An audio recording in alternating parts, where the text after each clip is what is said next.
Hi, my name is Qush Qush Qush. The first book I actually read from Prabhupada was the Easy Journey to Other Planets. I think around that time I was more into space, just asking myself questions around life, other forms of life, and the book actually spoke to certain aspects of the antimatter, which I hadn't come across before.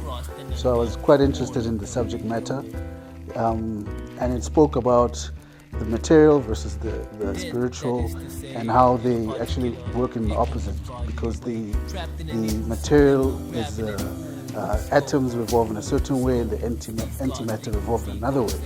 So obviously I was quite interested in that, and what I found quite interesting as well was the separation of matter and the spirit, which I hadn't actually thought much about it, because I just thought everything is one, mind, body, soul kind of thing. I didn't realize that it was actually two different things.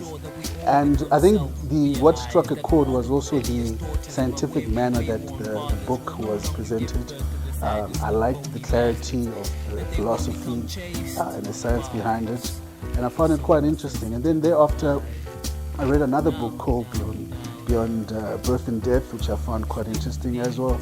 This one spoke more about the spirit now leaving the body. So it was kind of like the same vibes between both books. And then thereafter, I read The Science of Self-Realization, which was also quite an interesting book. That one crystallized the entire Krishna Consciousness philosophy for me. I kind of understood it from a granular perspective from what I had accustomed to in terms of the other books. So that was actually one of my favorites. And then I think why I would recommend those books, they don't deal with usually what you read in a lot of these modern books.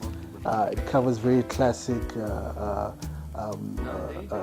archaic aspects that don't get touched on in a lot of these popular books nowadays. So that's one reason I'll recommend. And also, in terms of clarity and understanding philosophy, I mean, back then I was reading a lot of Zen books, which seemed great in terms of philosophy, but there was no clarity in thought and understanding. So those are those three books actually that I would recommend if someone should read. Cosmos, God. In many ways, it's on a decline.